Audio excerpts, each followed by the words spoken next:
जय श्री राम, हर हर महादेव, श्री शिवाय नमस्तुभ्याम। आप सभी का हमारे अपने चैनल पर सुप्रिया मिश्रा ऑफिशियल पर आप सभी भक्तजनों एवं श्रोतागणों का स्वागत करती हूँ। कथा श्रृंखला को आगे बढ़ाते हैं और कथा में श्रवण करते हैं। और सबसे पहले प्रातः काल का यह समय अत्यंत जो शुभ और पवित्र माना जाता है, जो हमारी आत्मा और परमात्मा के साथ जोड़ने का प्रयास करता है। यह ना तो सिर्फ वातावरण को शांति प्रदान करता है, अपितु हमारी आध्यात्मिक जागृति को सुवर्ण अवसर भी प्रदान करता है। जब हम परम भगवान श्री हरि के साथ एक तार में हो सकते हैं, तो चलिए इस शुभ समय को, इस चैत्र मास की कथा को आगे बढ़ाते हैं और सुनते हैं आज की चैत्र मास की यह कथा।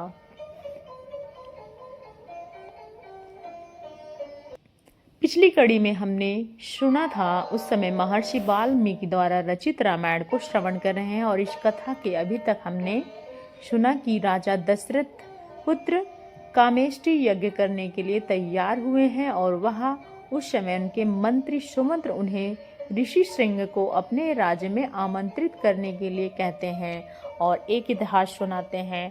अपने मंत्री को इस बात सुनाते होने के बाद राजा दशरथ ऋषि श्रृंग को लेकर आने के लिए अंग देश के लिए प्रस्थान करते हैं। आगे कथा को बढ़ाते हैं और श्रवण करते हैं। सुमंत्र का वचन सुनकर राजा दशरथ को बड़ा हर्ष हुआ।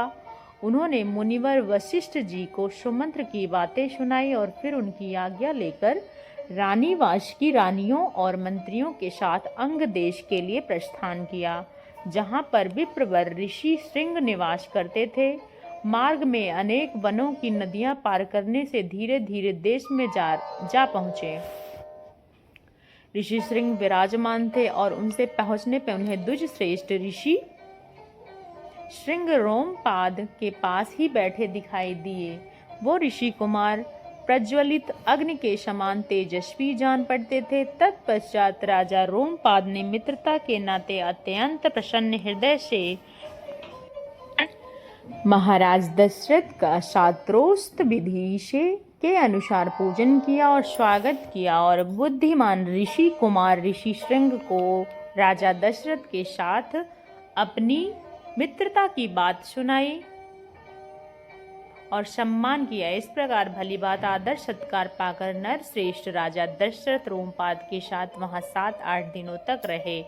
और उसके बाद वो अंगराज से कहते हैं कि हे प्रजापालक नरेश, तुम्हारी पुत्री शांता अपने पति के साथ मेरे नगर का पदार्पण करे, क्योंकि वहाँ एक महान आवश्यक कार्य उपस्थित हुआ है। यह सुनकर राजा रोमपाद ने भी कहा, बहुत अच्छा। और इस प्रकार उन्होंने उन बुद्धिमान महर्षि को जान स्वीकार कर लिया और ऋषि श्रृंग से कहा, हे विप्रवर, अब शांता के साथ महाराज दशरथ यहाँ जाइए। राजा आज्ञा पाकर उन ऋषि पुत्र ने तथास्तु कहा और राजा दशरथ अपने चलने की स्वीकृति दे दी।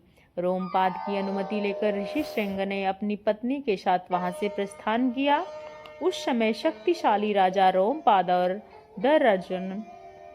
दशरथ दूसरे के हाथ जोड़कर स्नेह पूर्वक छाती से लगाया, अभिनंदन किया और फिर मित्र से विदा लेकर राजा दशरथ वहां से निकल गए। राजा दशरथ ने पूर्ववासियों के पास अपनी शीघ्रगामी दूत भेजे और कहा, समस्त नगर को शीघ्र से सुसज्जित किया जाए, सर्वत्र धूप की सुगंध फैले, नगर के सैकड़ों को बौछार करें, फूलों की वर्षा होनी चाहिए। राजा का आगमन का समाचार सुनकर पूर्ववासी प्रसन्न हुए और राजा की आज्ञा पाकर समस्त नगरी को सजा दिया। तत्पश्चात राजा दशरथ ने शंख और दुदुम्ब कुमार का दर्शन करके सभी नगरवासी प्रसन्न हुए। इंद्र के समान पराक्रमी राजा दशरथ के साथ पूरी ही प्रवेश करते हुए ऋषि श्रृंग उसी प्रकार सत्कार किया जैसे देवताओं ने स्वर्ग के सहस्त्रबास इंद्र के साथ प्रवेश करते हुए कश्यप नंदन वामन जी का किया था। ऋषि को अंतपुर में ले जाकर राजा ने शास्त्र विधि के साथ उनका पूजन किया और उनके निकट अपने आप को कृतकृत्य समझा। विशाल लोचना शांता को भी इस प्रकार अपने पति के साथ आई हुई देखकर अंतःपुर में सभी रानियों को बड़ा हर्ष हुआ, वो आनंद मग्न हो गईं। तत्पश्चात बहुत समय बीत जाने के बाद कोई मनोहर दोष रहित समय प्राप्त हुआ और उस समय वसंत ऋतु का आरंभ हुआ था। राजा दशरथ ने उस शुभ समय में यज्ञ आरंभ करने का विचार किया। तत्पश्चात उन्होंने देवपम कांत वाले विप्रवर ऋषि श्रृंग के मस्तक झुकाकर प्रणाम किया और वंश परंपरा की रक्षा के लिए पुत्र प्राप्ति के लिए यज्ञ कराने का उद्देश्य उन वातावरण किया। ऋषि श्रृंग ने उनकी प्रार्थना स्वीकार की और फिर राजा ने राजन यज्ञ सामग्री एकत्र कराए। भूमंडल में भ्रमण करने के लिए आपका यज्ञ संबंधी अश्व छोड़ा जाए और सरयू के उत्तर तट पर आज्ञा भूमि का निर्माण करवाइए। यज्ञ भूमि का राजा ने कहा, सुमंत्र तुम शीघ्र वेद विद्या के पारंगत ब्राह्मणों और ब्राह्मणवादी सभी को बुलाकर लाओ। राजा को पाकर सुमंत तुरंत वेद विद्या के पारंगी सभी को बुलाकर लाए। धर्मात्मा राजा दशरथ ने उनका पूजन किया और उनके धर्म अर्थ से युक्त मधुर वचन कहे। उससे कहा, महर्षियों, पुत्र के लिए निरंतर संतप्त हूँ, बिना इसके राज्य का कोई मुझे सुख नहीं मिलता है। इसी विचार से मैंने यहाँ अश्वमेघ यज्ञ का अनुष्ठान किया है। इसी संकल्प के अनुसार अश्वमेघ का यज्ञ आरंभ करना चाहता हूँ। मुझे विश्वास है कि ऋषि पुत्र ऋषि श्रृंग के प्रभाव से अपनी संपूर्ण कामनाओं को प्राप्त कर लूंगा। राजा दशरथ के मुख से निकले हुए वचन को वशिष्ठ आदि सभी ब्राह्मणों ने साधुवाद दिया कहकर सराहना की। उसके बाद ऋषि श्रृंग आदि महर्षियों ने राजा दशरथ से पुनः बात कही, महाराज, यज्ञ सामग्री का संग्रह कीजिए, यज्ञ संबंधी अश्व छोड़ा जाए और सरयू के उत्तर तट पर यज्ञ भूमि का निर्माण किया जाए। तुम यज्ञ द्वारा सर्वदा 4 अमित पराक्रमी पुत्र प्राप्त करोगे, क्योंकि पुत्र के लिए तुम्हारे मन में ऐसी धार्मिक विचार का उदय हुआ है। ब्राह्मणों की बात सुनकर राजा को बड़ी प्रसन्नता हुई। उन्होंने बड़े हर्ष के साथ अपने मंत्रियों से शुभ अक्षरों वाली बात कही। गुरुजनों की आज्ञा के अनुसार तुम लोग शीघ्र ही मेरे यज्ञ की सामग्री जुटाओ। शक्तिशाली वीरों का संरक्षण में यज्ञ अश्व छोड़ा जाए, उनके साथ प्रधान ऋषबीज भी रहे। सरयू तट पर राजभूमि का निर्माण हो। शास्त्रोक्त विधि के अनुसार क्रमशः शांति कर्म, पुण्यवाचक आदि विस्तार पूर्वक अनुष्ठान किया जाए। यदि इस श्रेष्ठ यज्ञ को कष्टप्रद अपराध बन जाए तो भय नहीं, सभी राजा इसका संपादन करते हैं, इसलिए मेरा यज्ञ जिस प्रकार विधि पूर्वक संपन्न हो सके तुम बहुत अच्छा कहकर सभी मंत्रियों के राजा दशरथ का कथन आदर किया और उनकी आज्ञानुसार सारी व्यवस्था करा दी गई। वर्तमान वसंत ऋतु बीत जाने पर जब दूसरा वसंत आया तब वर्ष का समय पूरा हो गया। उस समय शक्तिशाली राजा दशरथ संतान के लिए अश्वमेध यज्ञ दीक्षा के लिए वशिष्ठ जी के पास गए। वशिष्ठ जी को प्रणाम करके राजा ने न्यायत पूजन किया। पुत्र प्राप्ति का उद्देश्य लेकर द्विज मुनि से कहा, ब्राह्मण अब शास्त्र विधि के अनुसार मेरा यज्ञ कराइए और यज्ञ का अंगभूत अश्व संचारण आदि से ब्रह्म राक्षस आदि जिस पर विघ्न ना डाल सके वैसा उपाय कीजिए।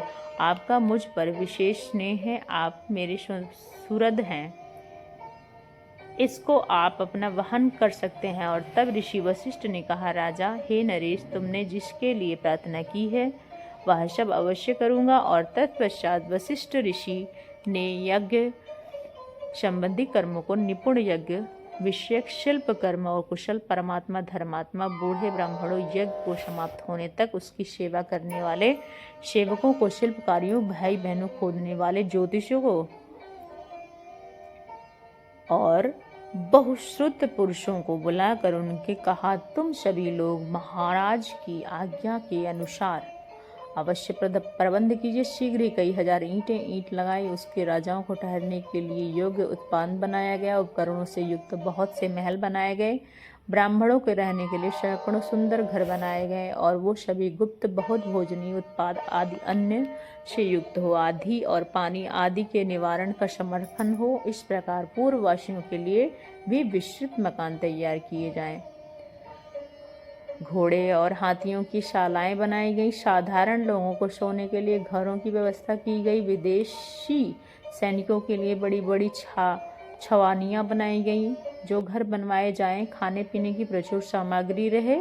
नगरवासियों को सुंदर अन्न भोजन के लिए देना चाहिए।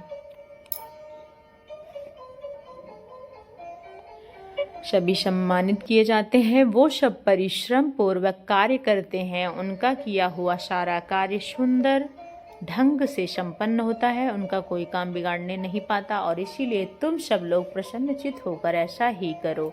यह सब सुनकर उस सभी लोगों ने वशिष्ठ ऋषि से कहा, हे ऋषिवर, आपको जैसा अभीष्ट उसी के अनुसार सारी इच्छा व्यवस्था की जाए। आप जैसा कहा है वैसा हम करेंगे और इसमें कोई त्रुटि नहीं आएगी। और उनके बाद ऋषि वशिष्ठ आमंत्रण भिजवाते हैं सभी राजाओं और अन्य महान लोगों को, और कौन कौन थे वह हम सुनेंगे इसी चैत्र मास की कथा श्रृंखला की अगली कड़ी में। प्रातःकाल आप सभी के लिए पुनः उपस्थित होंगे। तब तक के लिए अगर आप लोग चैनल पे सब्सक्राइब नहीं किए हैं तो चैनल को सब्सक्राइब करें और बेल आइकन को ज़रूर से ज़रूर प्रेस कीजिएगा, ताकि आने वाली सारे अपडेट आप तक पहुंचते रहे हैं। इसी आशा के साथ आप सबसे विदा लेते हैं। तब तक के लिए जय श्री कृष्ण, राधे राधे। मित्रों, आपका दिन मंगलमय हो और आप सभी को आने वाली चैत्र महानवमी की बहुत बहुत शुभकामनाएं। चैत्र नवरात्रि की शुभकामनाएं, क्योंकि चैत्र नवरात्रि से रिलेटेड विशेष वीडियो आप सबके बीच में आ चुका है। आप लोग पूजा विधि, शुभ मुहूर्त और सारी चीज़ें आप लोग हमारे चैनल पर जाके देख सकते हैं। और चैत्र अमावस्या कब पड़ रही है, यह विशेष वीडियो भी हमने आप लोगों के लिए बनाया हुआ है, तो कृपया आप लोग वहां पे जाके अपना प्यार और दुलार बरसाइए। और हम इसी आशा के साथ आपसे साधुवाद लेते हैं। तब तक के लिए हमारे चैनल पर नए आए हैं तो चैनल को सब्सक्राइब करके जाइएगा, बेल आइकन को ज़रूर से ज़रूर प्रेस कीजिएगा। धन्यवाद। राधे राधे मित्रों।